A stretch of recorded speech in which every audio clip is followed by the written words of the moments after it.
even just, you gotta respect, you gotta, like, we can't just say this guy's like, he's a bum. Yeah. You know what I mean? He's not a bum. Yeah. He's not a bum for sure, for a long shot. Yeah. So you gotta respect him, but you can't give him too much respect. Take his best punch, or whatever he do good, be able to take that and take it away from him, and be able to make sure that when I give him myself, make sure I'm doing everything correct, make sure all the way down to the T. Take him in that deep water and drown him. 3 people in the world that I think that could beat Tank. That would be Devin, that would be Shakur, and Tank Davis himself. You got the last one right. That's the only person that could beat me, Gervonta Davis. That's the only person. Them niggas not touch me at all. One of the best ones out there is what they don't know, gets less respect for it, but one of the best ones out there. Now his mouth a little different, you know what I'm saying? He's a different kind of character when it comes to the mouth. Yeah. Because that's where he's from. But he's really one of the pound for pound, the best ones of the coop. And I'm gonna tell you why he's the best one of the coop to me. He can punch, but he also can box. You understand me? Some that can box can't punch. Some that can punch can't box. He can box, he can punch, he can move laterally, he can do it left side, right side, he can do whatever he needs to do as a southpaw to get the job done. And that's saying a lot, because not many guys. Gervonta Davis was raised in a tough environment marked by struggle and instability. With both of his parents dealing with addiction, conflict became a constant presence in his life, not only as a way to survive, but as an early sign of the fighter he was destined to become. Father was on drugs. My mom left me and my brother in the house by herself. Someone called the Child Protective Service, and they came and got us, and we was in foster care and group home and things like that. Now his entry into boxing came out of nowhere. One day, his uncle stepped outside and saw him right in the middle of a street fight. That instant changed the course of his life, pushing him toward a journey that would eventually lead him into the ring. House, and my uncle ended up walking outside the door and seeing me fight. Yeah. So when he seen me fight, he was like, "We could do something." Yeah. So he took me to the gym. Yeah. The gym was probably want to say a 10-minute walk from the house. Yeah. So when I went to the gym, I was getting the love that I wasn't getting at home. So it came more so father figure, type stuff, like the coaches in the gym. That's why I'm still with Calvin now, because he's more so like a father. So that's what made me draw me into. From a technical perspective, Hall of Famer Roy Jones Jr. pointed out flaws in Shakur Stevenson's approach, noting that he tends to retreat too often on defense. He explained that consistently moving backward reduces chances to counter cleanly and can also make the fight less engaging for fans. The fighter, but you gotta learn, and I will hope he will pay attention to this, because this is gonna mean a lot for him. His feet are good, but sometimes they take him too far out of range to be able to come back and counter. The last guy he fought, the guy was a good puncher, so when he was jumping back, he was jumping too far back out of range to where he couldn't come back and get something right away. You understand me? And for the fans, it starts to look bored. That's how I say. I feel like he was running. He really ain't running. He just don't understand that this is somebody that teach him. And I would teach him if they brought him to me to teach him. But he got to understand what I'm trying to tell him. I'm not trying to criticize him. Right. When you say something bad, they take it as criticism. Right. No, son, you got to understand how to not jump. Okay, people know what the thing that dig the hole, the excavator, right? Yeah. If you move that thing back too far. Jones reinforced his critique, emphasizing that Shakur's habit of keeping too much distance limits significant exchanges. He believes this style can slow the pace and make fights less thrilling for the audience. You can't take it out of review. You working with this, because this part keeps on the job, the feet. This do the work. If you take the thing and move it back, it's off the job. It can't work no more. Right. So if you move it back every time off the job, it ain't gonna ever get no work done. So now it's gonna become boring. Why? It ain't doing it. John Porter weighed in on the buzz surrounding a possible matchup, rejecting the notion that Tank could easily knock out Shakur. He portrayed Stevenson as a defensive master and noted that even Tank recognizes the difficulty of the challenge. Porter forecasted a tactical showdown instead of a fast-ending fight, stressing that sharp strategy and in-fight adjustments would likely decide the victor over 12 rounds. Everybody thinks that Tank is going to go in there and just knock out Shakur. It's going to That's not going to happen. But it shouldn't have taken this fight I knew he couldn't. For people to realize, right? I knew that too. But yeah, Shakur is a defensive specialist. And I've been saying this for a long time. If you pay attention to how Tank would react whenever Shakur's name came up, I was like, yo, it's something that Tank knows that most people don't know or understand. There's something that he sees in Shakur. It could be the fact that Shakur was a 2016 silver medalist. You know, he got a lot to do with it. He's that, you know, the silver child of the country, and you know, there's no telling. But this is what I've always known. It ain't just a big straight left or a big right hook coming from Tank that's going to end that night. That night is going to be the most strategical you've seen both these guys ever be in a fight. Porter went on to explain that top-tier matchups require more than raw power. He noted that the biggest fights test a fighter's ability to think on their feet, adapt, and maintain patience. Against Shakur, Porter believes fans would witness a more calculated version of Tank 1, a fighter who balances strategy just as much as he relies on his knockout strength. We're looking forward to the big fights. We're looking forward to the big matchups because those are the kind of people that's going to pull it out of him. So with a fight with Shakur, you're going to see this boxing style that you don't usually get from Tank.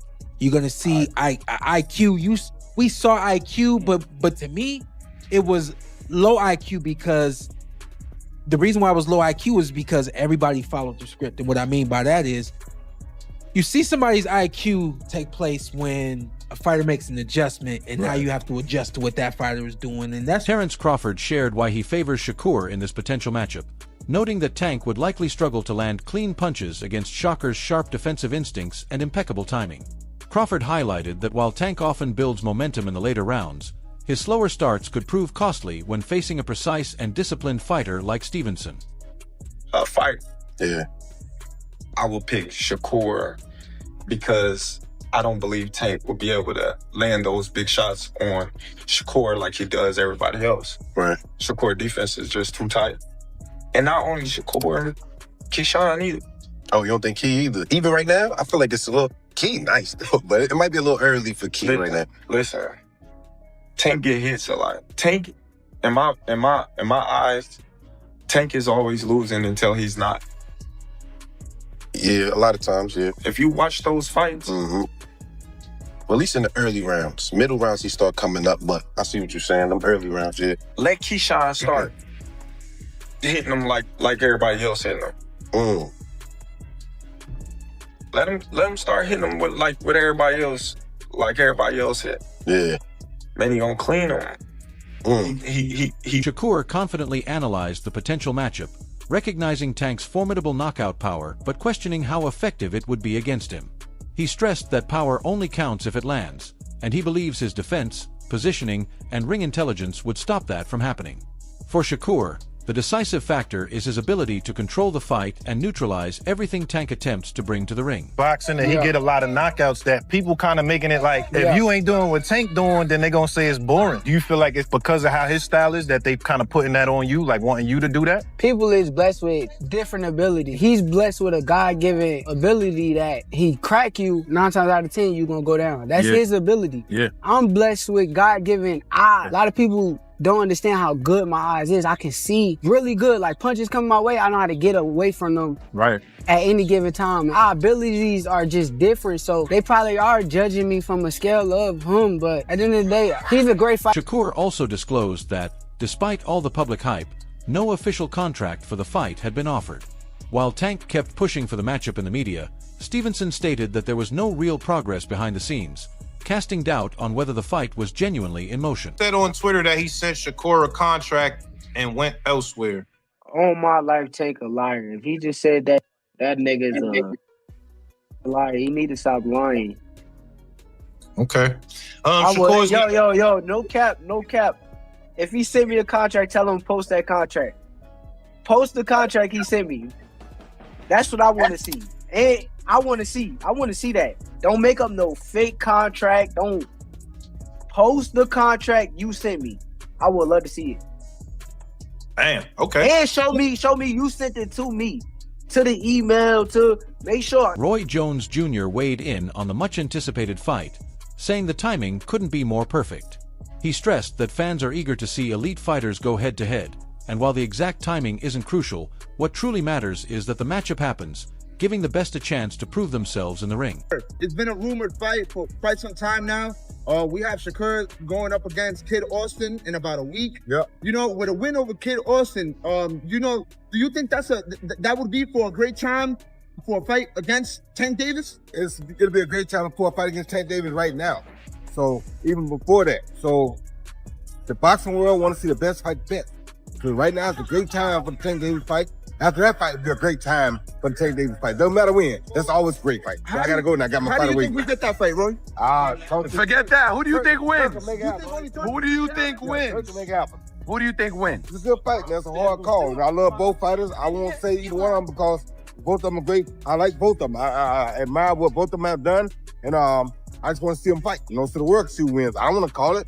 Die Atlas analyzed why Shakur is such a challenging opponent, pointing to his sharp awareness, impeccable timing, and mastery of distance, which allow him to dictate the pace of the fight.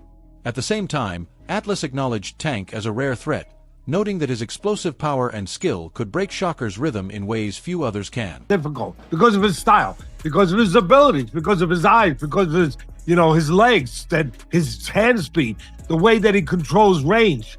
Tank Davis is the only guy that I can see that could possibly decipher that style. Richardson Hitchens looked back on their early sparring sessions, describing them as fierce and highly competitive.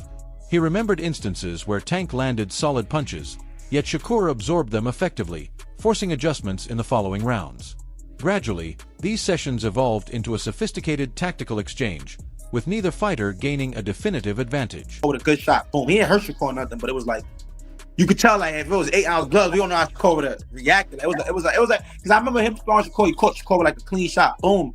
And Shakur didn't shake up or do nothing, but it was a clean shot. I'm like, nigga, you sure you can take another one of that? And Shakur like, what? Like, he took off his shirt and they started bumping like that. Now they going back and forth. Hold on, was it sparring? Yeah. Was it competitive, close, all that, Shakur and Tank? Nah, yeah, it was competitive. Then like the second time, like they sparred, like it was like a chess match. Like now Tank know, like, all right, he's really nice. Like Shakur really nice. Like all that walk down, I got a box. Like this nigga, like I can't just walk him down. Like he can really fight. So it was like Tank like switch his strategy up and like same. Like now Tank trying to come and walk me down. I'm in there like we fighting. Like it's back and forth competitive. I'm talking. Tank's training for top-level opponents revolves around meticulous attention to detail. He hones his head movement, refines his timing, and practices applying precise, controlled pressure.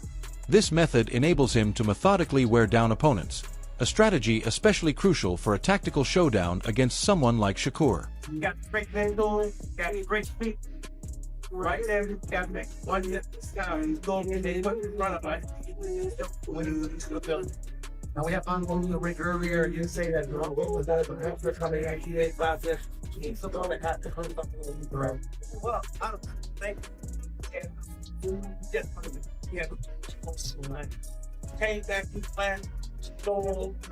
In the end, the boxing world waits with bated breath. Will Gervonta Davis and Shakur Stevenson finally clash in the ring, or will the suspense keep building? Fans have made their desire clear. They want to see the very best face-off.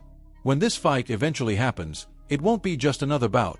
It has the potential to define the entire division. If you enjoyed this analysis, don't forget to like, subscribe, and share your prediction in the comments. Who comes out on top, Tank or Shakur?